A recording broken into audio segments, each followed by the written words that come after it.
Hey, salut la team lactée. Aujourd'hui, format de vidéo un petit peu spécial, un format confidence. Vous n'êtes pas sans savoir que cette semaine, c'était la semaine mondiale de l'allaitement maternel.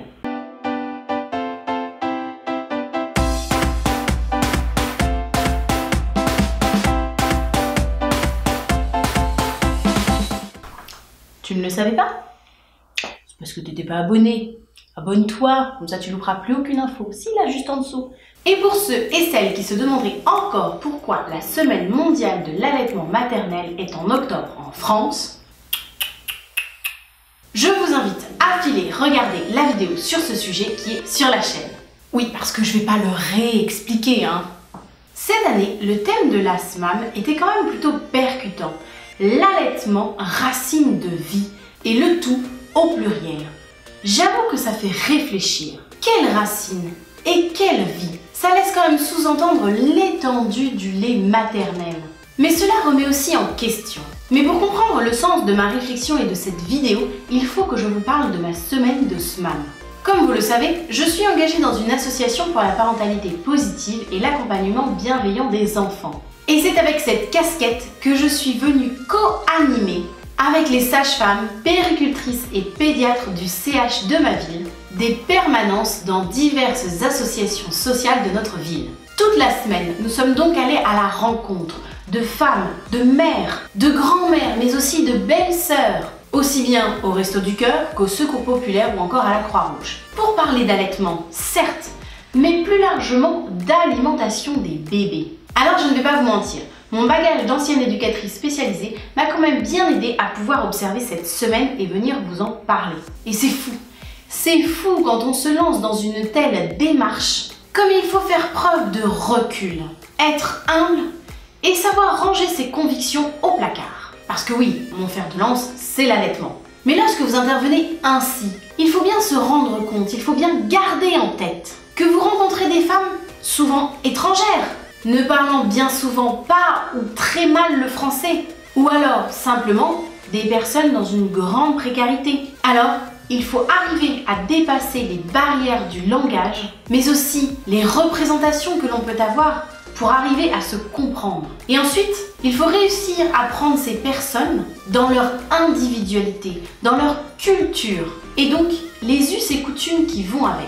Il faut analyser, sentir, comprendre ce qui peut se cacher derrière un « oui, mais c'est fatigue à l'été, mais je veux continuer » d'une maman arménienne avec un bébé de 7 mois. Comprendre sa situation de crevasse qui s'est installée après un engorgement et qu'elle est entrée dans un cercle vicieux de tire-lait probablement mal adapté pour vider et soulager son sein, mais aussi la peur du sang mêlé au lait qu'elle ne peut pas donner à son bébé. Sang causé par les crevasses qu'elle essaye de guérir avec de la crème, mais qu'elle empire chaque fois qu'elle se resserre de son tire-lait qui semble visiblement être mal adapté. Et de discuter avec cette maman tiraillée entre l'envie d'allaiter et l'envie d'arrêter par fatigue. Alors, on l'oriente vers la sage-femme diplômée en lactation humaine et en allaitement maternel, qui fort heureusement est là aussi. Mais là, s'ensuit un autre travail. L'idée de faire venir ces femmes à l'hôpital.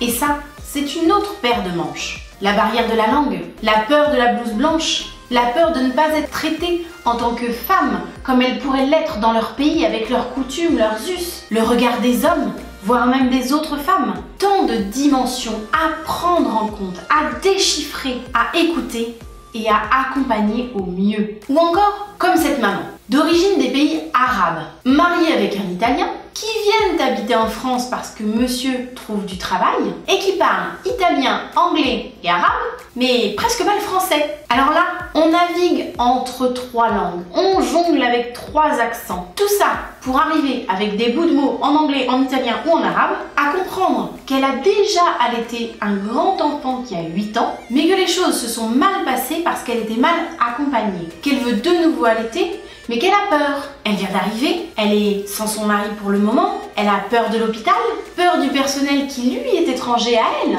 et puis bien sûr, peur une nouvelle fois d'être mal accompagnée. Encore une fois, il faut là faire preuve de patience, de douceur et de bienveillance. On écoute, on rassure, on oriente, on essaye tant bien que mal de leur faire passer le message qu'il faudrait qu'ils viennent à l'hôpital, même si on sait qu'éventuellement on ne les rencontrera peut-être pas une prochaine fois, ou du moins pas dans le cadre de l'hôpital. Et puis, on est touché par des parents étrangers qui viennent à deux, qui veulent allaiter leur bébé et qui essaient de se renseigner en essayant de dépasser la barrière de la langue. Et c'est très touchant parce qu'on assiste à une grande complicité où chacun va expliquer à l'autre les morceaux qu'il aura réussi à comprendre. Avec un papa qui demande alors à la sage-femme juste en face de lui « Mais c'est bien vous qu'on verra ?» Et la sage-femme qui lui répond « J'essaierai d'être là. » « Oui, mais c'est vous qu'on verra. J'essaierai d'être là. » Voilà, parce qu'ils ont enregistré un visage qui va les rassurer et qu'ils ont besoin de revoir ce visage. Et puis, comme je vous le disais, on apprend à mettre ses convictions de côté. Quand une maman épuisée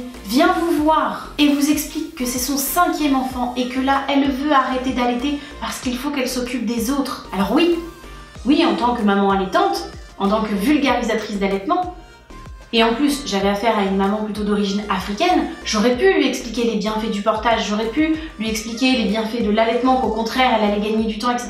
Mais encore une fois, il faut prendre l'individu dans son ensemble, dans son histoire, dans ce qu'il vit. Et cette maman, elle est pressée par le temps, elle a un bus à prendre, des colis à récupérer alimentaires dans l'association où elle vient, elle doit ensuite aller chercher ses enfants, elle doit enchaîner avec les devoirs, la douche, le bain, faire le repas. Elle n'a pas le temps dans son esprit, elle n'a pas le temps. Et à ce moment-là, il faut savoir mettre ses convictions de côté, l'écouter, l'orienter, répondre à son besoin, parce que son besoin à elle, oui, c'est d'arrêter d'allaiter pour pouvoir s'occuper de ses autres enfants, c'est son besoin à elle. Et intérieurement, on est humble, on respecte, on accompagne. Voilà, on va lui donner les conseils qu'on peut, avec l'aide des sages-femmes bien sûr, et puis on va la réorienter vers la pédiatre qui est là aujourd'hui et qui va pouvoir la conseiller comment faire. Voilà, quel lait choisir quand elle vient dans son relais d'association pour prendre son colis. Voilà, on fait avec la personne, dans ce qu'elle est, dans son ensemble, dans son histoire, dans son individualité, dans son besoin, sans jugement, en respectant, en comprenant et en accompagnant au mieux. Mais on assiste aussi parfois à des situations assez drôles, de bénévoles très inquiets pour les gens qu'ils accompagnent et qui viennent vous adresser une maman et son bébé parce que, ouvrez les guillemets, ce bébé est trop gros, l'alimentation, ça ne doit pas être ça à la maison. Est-ce que vous pouvez lui glisser 2 mots? Parce que là, vraiment, on voit bien, il est beaucoup trop costaud, cet enfant. Il doit y avoir quelque chose. Fermez les guillemets. Et qu'en rencontrant cette maman, en discutant avec elle, vous apprenez que son bébé est en allaitement à la demande. Et que lorsque vous observez ce bébé, il est très éveillé, en pleine forme, actif, souriant, qui répond aux stimuli, avec une envie de se mettre debout absolument incroyable, et finalement se retrouver dans le cas où on sensibilise aussi les bénévoles qui interviennent dans ces associations, en leur expliquant que tout va très bien, quelques bases de l'allaitement maternel, et en les rassurant. Bref, vous l'aurez compris au travers de ces différents exemples que j'ai pu croiser cette semaine. On se rend vite compte que venir sensibiliser des femmes, des mères, des parents, parfois dans une grande précarité, c'est voir au-delà de l'allaitement. C'est une fois de plus prendre en compte la personne et son histoire, sa culture, ses us, ses coutumes, et faire avec elle un bout de réflexion. J'ai par exemple appris qu'en Arménie, les tire-laits n'existaient pas. J'ai appris par exemple, on allaitait maximum 1 an, mais qu'on essayait de s'arrêter avant. J'ai appris aussi par exemple que dans ce même pays, les femmes n'allaitent pas dans des lieux publics. À la limite, devant la mère, la grand-mère, la sœur, mais c'est tout, même pas entre femmes. Et c'était très drôle de voir cette maman un peu choquée de me voir allaiter ma puce que j'avais emmenée, qui va avoir 2 ans, et de la voir faire... Et de dire à son enfant, n'écoute pas, n'écoute pas. Et c'était très très drôle cette espèce de choc des cultures et d'en discuter ouvertement parce qu'elle rigolait de la situation. Elle questionnait parce que je lui ai dit que j'allaitais encore mon grand qui avait 4 ans. Alors c'était un monde pour elle d'entendre et de découvrir ça. C'était incroyable pour elle. Et elle répétait à son fils, n'écoute pas, n'écoute pas. Et c'était très drôle et on riait toutes les deux. Et finalement, c'est se rendre compte que les racines de vie d'un petit être vont au-delà de l'allaitement maternel. C'est parfois s'assurer que le bébé a tout simplement à manger en quantité suffisante. C'est apprendre à des mamans à faire un biberon, à doser les quantités d'un petit pot par rapport à l'âge de son bébé. C'est aussi simplement parfois faire acte de présence. Parler de la pluie et du beau temps, juste pour que les parents nous voient. Voient mes collègues, dirais-je, pour l'occasion, sans leur blouse blanche. C'est faire tomber les barrières de l'appréhension en partageant un jus d'orange, un café, un gâteau. Je dois l'avouer, cette semaine a été riche en rencontres, mais aussi enrichissante dans ma pratique de l'accompagnement des mamans, qu'elles soient en biberonnantes, qu'allaitantes ou même mixtes. Mais ce que je retiens le plus de cette semaine, c'est encore une fois la force des femmes. Qu'elles soient professionnelles, qu'elles soient bénévoles ou qu'elles viennent là pour chercher des informations, elles avaient toutes le sourire. Quel que soit le mode d'alimentation de leur bébé, j'ai vu des femmes extraordinaires, envie parfois d'une complexité qu'on ne soupçonnerait même pas. Mais elles étaient là.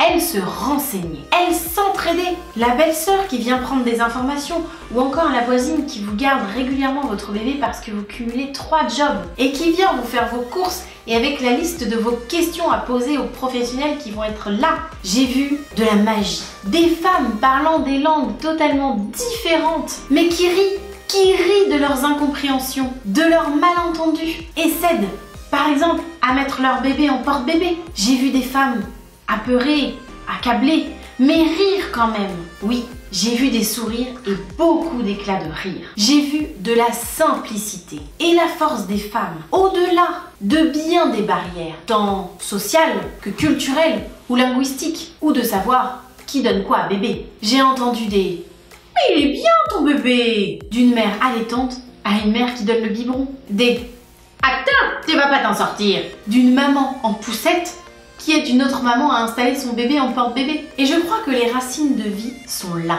en chacun et en chacune de nous. Au-delà de toute considération, de voir la poussière dans l'œil de la voisine, l'entraide, le réseau, le rire pour parer à toute situation. Et de l'amour pour ses enfants, quoi que l'on fasse et qui que l'on soit. C'est là-dessus que je vous laisse aujourd'hui, avec cette vidéo un peu décalée, mais qui a toute son importance. Quant à ce que je vous dis souvent sur mes différents réseaux sociaux, soyons fortes et solidaires, au lieu de jouer au jeu de la division que beaucoup exploitent. Je vous laisse là-dessus en vous faisant de gros bisous et en vous souhaitant une belle voie lactée, quelle qu'elle soit. Allez, à bientôt pour une prochaine vidéo. Ciao!